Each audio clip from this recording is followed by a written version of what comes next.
Қымбатты көрермендер, біз хабарымыздарға жалғастырамыз. Біздің қонақжай студиямыздың меймандары да келіп жайғасты, таныс бола отырыңыздар. Халықаралық және республикалық конкурстардың лауреаты, әнші, күйші, сазгер, сондай-ақ Сүйінбай атындағы Алматы облыстық филармониясындағы фольклорлы этнографиялық сазген ансамблінің әртісі Айбол Құдайбергенов ағамыз келіп отыр. Сондай-ақ халықаралық және республикалық конкурстардың лауреаты, сыбызғышы, музыка аспаптарының шебері Азамат Бахия келіп отыр. Қош келдіңіздер. Қош келдік. Тағы көңіл күйлеріңіз қалай? Жақсы, өте керемет, жақсы. Ауа райы да жақсы болып тұр. Енді сіздерге қуана-қуана келдік. Міне былтыр келіп қазақтың көне аспаптарын көрсетіп кеткен, өзім осы жерде отырып ойнап. Енді биыл міне тағы да енді көптен бері шықпай жүрген аспаптың өзін алып келдім. Енді қасымдағы Азамат деген жігіт біздің филармонияға осы жақын арада келді. Кірді, Қобыз-Сарыны, фольклорлық этнографиялық Қобыз-Сарыны ансамблінің белді мүшесінің бірі. Өз сыбызғышы, жаңа айтып кеткенде шебер, қазақтың көне аспаптарының барлығын жасайды десе де болады. Профессионал шебер, өзінің кәдімгі арнайы диплом бар, оқыған консерваторияның түлегі Талғат Мұқышев ағайда бітірген. Енді жаңада өзіңіз айтып қалдыңыз, өткен жылда келіп, көне аспаптарды келіп таныстырып кеткен. Жалпы бізде әлі халыққа жетпеген, халық білмей жатқан аспаптар көп. Дегенмен, солардың бір насихаттаушылардың бірі сізде. Бүгінгі алып келіп отырған аспабыңыз жайлы айтып өтіңіз. Бүгінгі алып келген аспап негізі бастан бастап айтып берейін. Қазақтың жаңа өзіңіз айтып отқандай, қазақтың көне аспаптары, жалпы қазақтың аспаптары жайлы айтқан кезде біз ең алғашқы ағамыз, атамыз десе де болады, Болат Сарбаев Шамғалиұлы туралы айтамыз. Мынау 60-шы жылдардан бері намысқа тырысып, қазақта тек домбыра ғана емес, басқа да аспаптар бар деп, саясатқа қарсы өзінің жұмысын бастап кеткен болатын. Енді ол кісі жаңағы аңыз әңгімелерден, археологиялық қазба жұмыстардан, және де басқа жерлерден табылған аспаптардың бәрін қайта жұмыс жасап, қайтадан келтіріп, яғни жаңғыртып, өзіміз қазақ еліне қайтадан табыстады. Енді ол кісі жазып кеткен көптеген еңбектер бар, кітаптар бар, қазақтың көне аспаптары деген. Сол қазақтың көне аспаптарының ішінде өз әрқайсысын жіктеп, бәрін салаға, классификацияға бөліп, шекті шертпелі аспаптар, шекті ысқышпен орындалатын аспаптар, үрлемелі аспаптар, ұрмалы аспаптар, тілшелі аспап деп бөліп кеткен. Енді соның ішінде, енді мынау жаңадан деп айтса болады, осыдан 96 жылдан бері осы дүниеге бізге қайтадан қайтып келді, қазаққа деген. Әйтпесе, бұл негізі көнеден келе жатқан аспаптың бірі, бұны бүкіл халық біледі, әр халық өзімдікі деп айтады. Енді негізі бұлай осы аспап туралы зерттеулер жүргізген кезде сөзіңіз аузыңыздағы, неге бұны әр халық өзіміздікі деп айтады, неге қазақтан ажырап қалды бұл аспап? Соны енді айтайын деп жатырмын. Бұлай зерттеулер жүргізіп отырмыз. Содан қараған кезде пайымдап, бұл аспап Европа еліне тарап кеткен. Ол Европа еліне болғанда әртүрлі мәліметтер бар ғой. Сонда жаңа Европа елін орта ғасырда араб халифаты жаңа басып алады. Испан жерін. Сол Испан жерін басқаннан кейін, сол жерге жаңа өз мәдениеті барады. Өз мәдениеті барғандықтан жаңағы Испан елі, Европа елі сол мәдениетті қабылдайды да, олар өздерінше жаңа өздерінің жанына бейімдеп аспапты жасап шығарады. Яғни бұл ут деген аспапты олар кейін лютняға айырбастайды, лютнядан кейін гитараға айналып шығады. Яғни мына қолымдағы бүгінгі алып келген аспаптың бірі, бұл қазақ деп айтса енді артығырақ бола ма екен, жоқ әлде дұрыс болар ма екен? Бұл біздің көне үйсін, тарихта қалған көне үйсін мемлекетінен қалған бізге үлкен мұра. Бұл аспаптың аты барбыт дейді. Бұның ерекшелігін өздеріңіз көріп тұрсыздар. Домбыраға, енді мына қолымдағы аспап домбыраға ұқсас. Негізі бұның түрі утқа ұқсау керек, лютняға ұқсау керек. Зерттеулер бойынша. Енді бұның ерекшелігі басқа аспаптардан. Мынау басында мына бөрінің басы. Яғни біздің өзіміздің көне үйсіндердің, түркілердің, сақтардың тотемі. Бөрі, көк бөрі. Соны көрсететін мынау көк бөрінің басы осы аспаптың басына жаңа орналастырған. Енді шегі 5 шек. Енді осы аспапты 2006 жылы бізге осы Талдықорған өңірінде, Талдықорған қаласына, жалпы Қазақстанға ең алғаш алып келген Жақсыбек деген шебер, өзі күйші, өзі композитор. Сол Қытай Халық Республикасының азаматы, кейін бізге қоныс аударып оралып келген кісі болатын. Енді ол кісі марқұм болып кетті. Осы аспапты 2006 жылы біз филармонияға алып келген кезде біз көріп, таң қалып, осы аспапқа ғашық болып, содан бері міне насихаттаймыз деп бел буып, осы аспапты содан бері насихаттап келе жатырмыз. Енді мына суретте байқағанымыздай, аға, бұл жерде 2010 жылы деп жаңа мына жерде екі бірдей ұқсамайтын сияқты екі сурет тұр. Бірақ екеуі де барбыт аспабы, иә? Иә, екеуі де шеберлері әртүрлі. Иә. Енді біз жаңа айтып отырмыз, бізге Қазақстанға алып келген Жақсыбек деген кісі болатын. Иә. Негізі Қытайда сол ол кісі 97 жылы жасаған екен.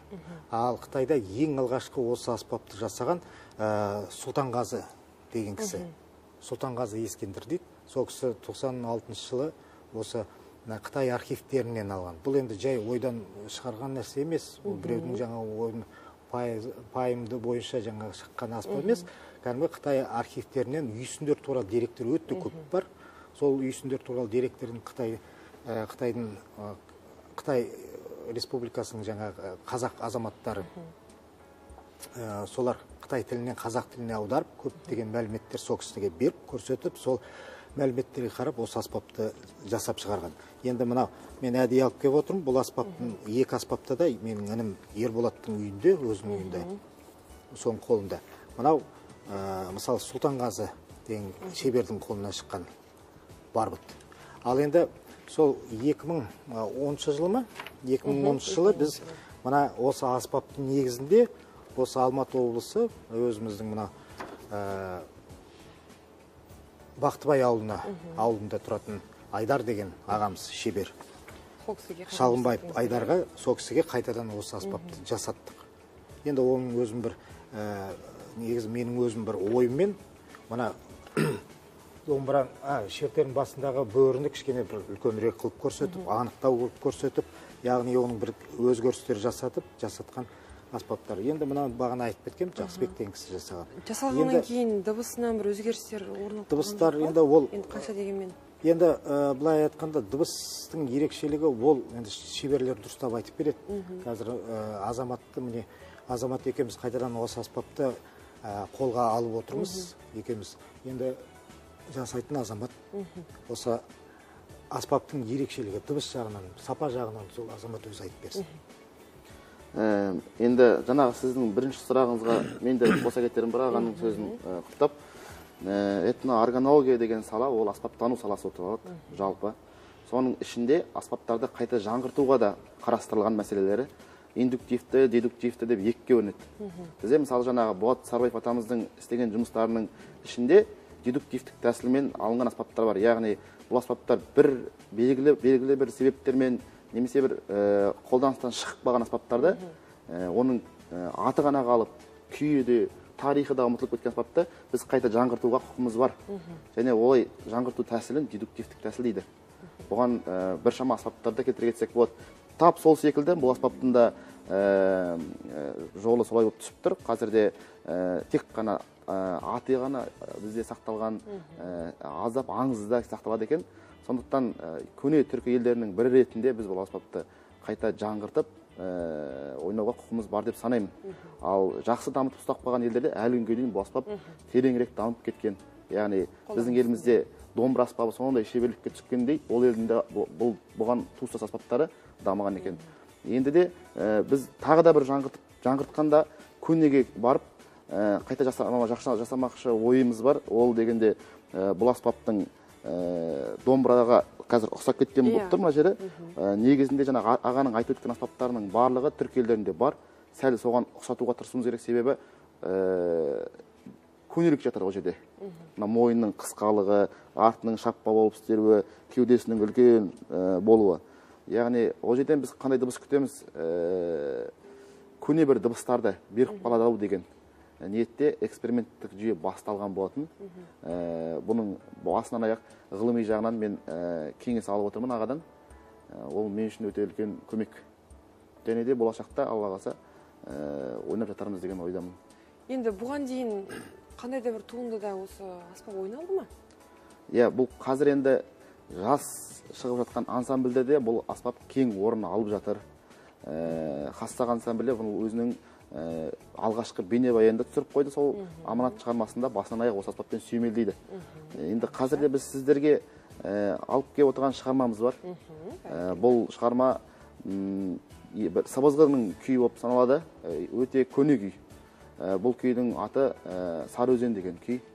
Бұның тарихына бір шолып өтейін. Сарыөзен дегеніміз қазіргіде Қытай жеріндегі Гансу деген провинциясы бар. Сол аймақта Хуанхэ деген өзен бар. Ол тікелей мағынасында айтқанда сары өзен. Ол жерде көне үйсіндер мекен еткен екен.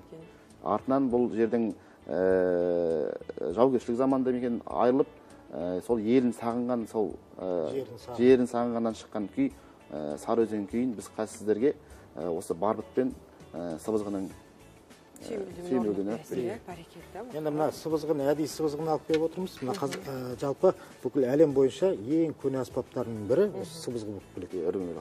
Үрмелі аспаптарының ішінде. Енді одан да көне аспаптың бірі ол шаңқобыз деп есептеледі. Үрмелі аспаптардың ішінде осы сыбызғы, сосын бұны сыбызғыға қатысты аңыздар да көп. Ол енді ол кезінде айтылды. Осы студияда қазір енді қазіргі орындайтын туындыларыңыз? Сарыөзен. Қазақтың халық күйі Сарыөзен. Көне ескі сарын.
Шынымен де таңғалып тұрғаным, өзі домбыраға ұқсайды, бірақ шегі бесеу. Шегі бесеу, иә, шегі бес шек. Сондықтан бұның жаңағы дыбыс ауқымы өте кең. Иә, мүмкіншілігі де кең. Негізі мына деректерге қараған кезде бұл аспапта бұрын перне болмаған, мойны қысқа болған. Басында жаңа бөрінің басы, біздің жаңа яғни көне түркілердің тотемі болған. Мынау бетінде, бет қақпайында өні шығатын ойығында күннің бейнесі бар. Негізі артында да күннің бейнеленген суреті болу керек, күнді бейнеленген. Енді 5 шек тиегі бар, бір қазығы бар, тағы да қандай. Бұл ойнаған кезде ертеректе қолмен ойнаған екен, жаңа шертіп ойнаған екен. Бірақ кейінірек оны жаңа плектор арқылы, плектор деген медиатор, сол медиатор арқылы ойнайды. Қазірде осы уд, лютня аспаптарында да сөйтіп ойнайды. Енді бұл аспаптың жаңа мына неге таралып кеткен, Европаға таралып кеткен бағана айтқанымдай, ең алғашқы осы Европаға тараған мына мажарлардың Европаға көшкені, сол Балқан түбегіне жаңа мажарлар, балғарлар арқылы тараған екен. Сосын кейін түркілер, Осман империясы, кейін араб халифаты, ертеректе араб халифаты болады, сол араб халифаты оған жаңа мынау парсы елінен жаңа ут аспабы енеді. Ут аспап, ол ут аспабының өзі барбат деп атаған екен дейді. Барбат дегеннің өзі көне парсы тілінен аударған кезде бар, бат деп екі сөзден тұрады екен. Бар деген ол үйрек, бат деген ол дене дей ма? Сондай ұғымда мағынада. Сол Европаға сөйтіп тараған. Енді Айбол аға, сіздегі бір мәліметтерге сүйретін болсақ, бұл аспаптың дыбысы бір біздегі Шәкен Айманов атындағы қазақ фильмінен бір киноға қосылған, е? Иә, кино емес, бұл мультфильм. Қазіргі анимациялық фильм деп айтылады ғой. Сол анимациялық фильмге біз енді осы барбыттың аспабының үнін қосқанбыз. Яғни бір сол жерде отырып бір күй шығарып, сол мультфильмге осы күйді пайдаланып, яғни ол күйді емес, мына барбыт аспабының жаңа көрсету мақсатында қолданғанбыз. Ол Аққаз деп айтылады. Аққаз мультфильмі. Қазір елімізде, жалпы біздің облыста қанша данасы бар осы аспаптың? Біреу ғана ма? Жоқ, облыста бағанағы айтып өткен міне қолымыздағы бір, екі, Ерболаттың қолындағы, Ерболат мен інімнің қолындағы екі аспап, ол өзі жасатқан. Сосын міне филармониядағы мынау үшеу, Азамат айтып өткен Алматыда Хассақ ансамблінде төртеу. Болды, шектіреді. Болды, е? Құдай қаласа, өзімізде тағы біреу шығады, бесеу болады. Сонда бар жоқ, қазір нақты бары бізде Қазақстанда енді осы енді басталып келе жатыр, соларын жаңа былай есептеп, мүмкін енді бар шығар енді біз білмейтін. Бірақ енді біз көріп жүрген, біз естіп жүрген, біз нақты білетініміз аспаптардың саны міне осындай. Ал енді Қытай жерінде ол көп. Олар үлкен қазақтың ұлттық аспаптар оркестріне қосқан. Оны жаңағы тұмар тобы бар. Тұмар тобы, ол да жаңағы Хассақ сияқты, Тұран сияқты өздері құрған 5 жігіттен тұратын тұмар деген тобы бар. Сода олар қолданады. Енді бұл аспаптарды сіздер өздеріңіз ғана жасап отырсыздар. Мүмкін бұл кішкене халыққа жетпей қалған аспаптарды ұлтымыздың осындай бір құндылықтарын дәріптеу үшін, әрі қарай насихаттау үшін мемлекет тарапынан қандай бір көмек керек шығар мүмкін. Енді бар жоғы 4 қана аспап, оның өзінде сіздер өздеріңіз жасап отырсыздар. Мемлекет тарапынан енді бұл қазір білдіріп көрмедіңіздер ме? Жоқ, қазір енді білмеймін, ертерек шығар ондай айту. Бірақ енді дегенмен де бұл аспаптың өзі көп зерттеу жұмыстар қажет етеді. Біз енді ептеп концерттерге, концерттік бағдарламада қосып жүрміз.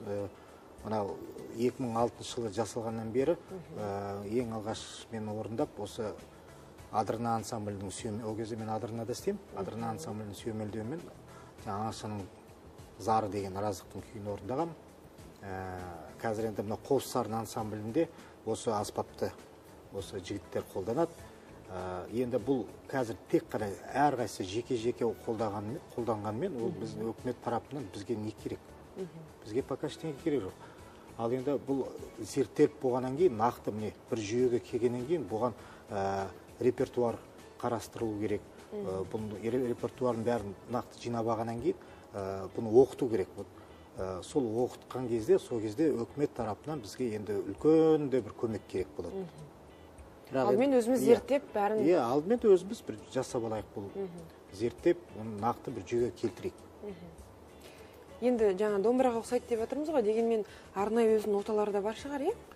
Әрине, өзінің арнайы ноталар бар. Енді біз ең алғашқы азаматтың қолынан шығатын аспаптың өзін біз пернесіз жасайық деп отырмыз. Себебі көне аспаптардың көбісі, жалпы көне аспаптың бәрі пернесіз болған.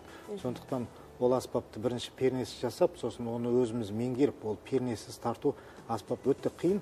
Сондықтан біз өзіміз меңгергеннен кейін ол нотасы, ол барлық домбырада нота бар, фортепиано қандай нота, соның бәрі осы барбыт аспабы жалпы барлық музыкалық аспаптарға жазыла береді.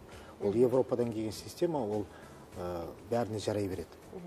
Кез келген туындыны осы аспапқа салып ойнай беруге болады дейсіз? Болады.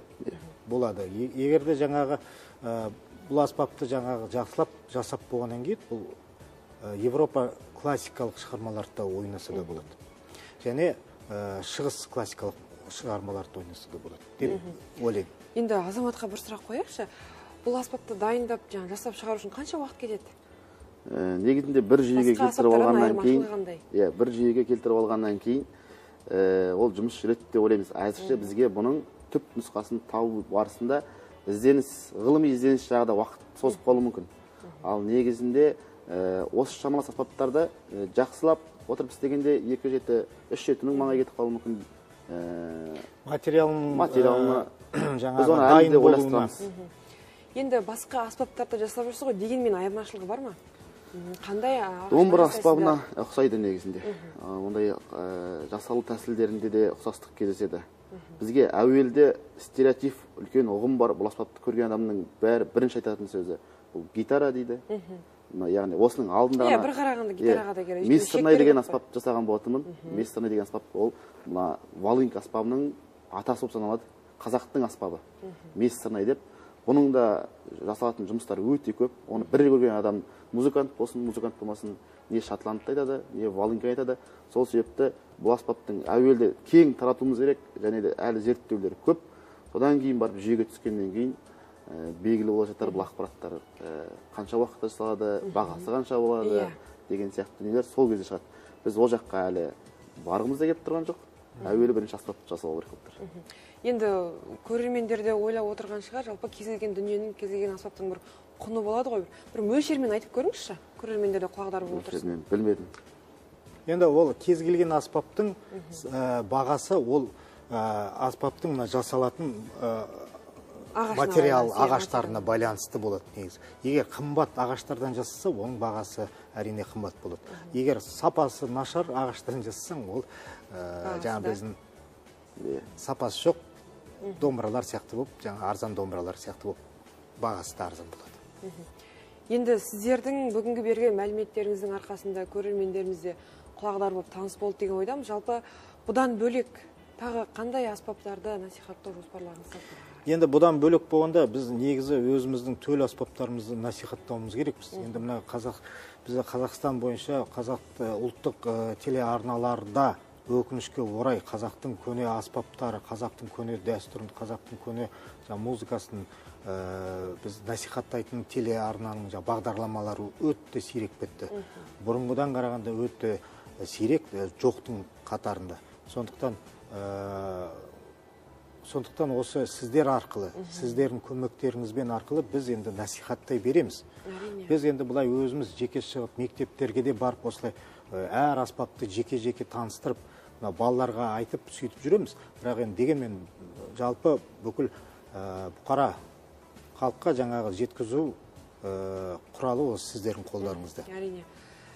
Енді сізді әнші, сазгер, күйші ретінде білеміз. Жалпы өздеріңіздің жеке шығармашылықтарыңызда қандай жаңалықтар болып жатыр? Жеке шығармашылық болғанда енді айтып жатырмын, Азаматтың жеке шығармашылығы ретінде. Азамат Қассақ этнофольклорлық ансамблінің мүшесі болған. Одан бір белгілі себептерден жаңағы ол ансамбльді орнына шәкірттерін тастап, өзі мынау шеберлік жұмысына жаңа арнайы бет бұрып, сол біраз уақыт шеберлікпен жұмыс істеп кетті. Енді арғы өзің айта бер, өзің тұра. Жалпы мен таңдаған сала ол негізі өте қызық болды маған. Мен де көп аспаптарды меңгеріп, үсті-үстіне аспаптарымды қосып, оқыған салам сыбызғы болса да басқа аспаптарды қоса бердім, бірақ сонда да келте қарып тұрған бұл аспап жасаудағы көне фольклорлық аспаптарды жасау. Домбыра жасайтын мастерлер шүкір баршылық. Енді састырнай, шаңқобыз, үскірік, гуілдеу, көптеген аспап бізде қазақта мол.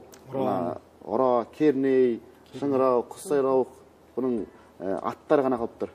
Бірақ көп маған көмек болатын Болат Сарбаев атамыздың еңбектері болды да, және де өзімнің музыкадан хабарым болғаннан кейін тағы да аспап жасауды оқып алғаннан кейін байланыстырған маған өте қызық болды. Енді жасалатын жаңа сіздің сұрағыңызға жауап дүниелер көп, әлде де бұл аспаптарды жасағаннан кейін келіп көрсеткеніміз жақсы деп ойлаймын. Тек қана сөзбен тоқталмай. Енді мен өз творчествомды айтып кетейін. Азаматты енді айттық. Мен енді өздеріңіз білесіздер, былтырдан бері Қанабек Байсейітов атындағы музыка колледжінде шертер классын аштым. Сол енді биыл 2-ші жыл жұмыс істеп жатырмын. Шәкірттер тәрбиелеп жатырмыз.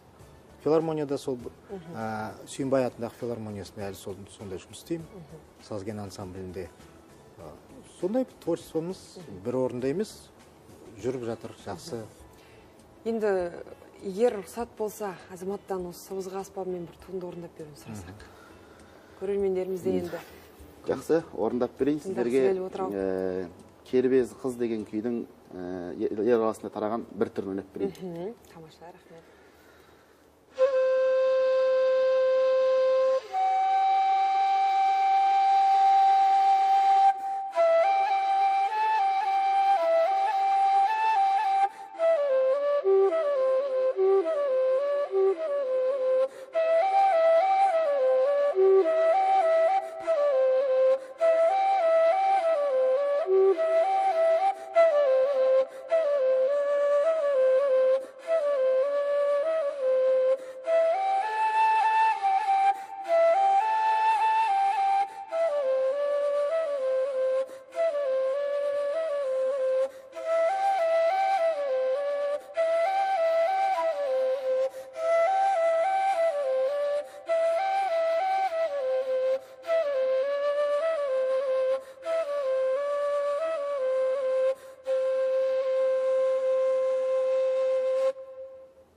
Рахмет, бәрекелді.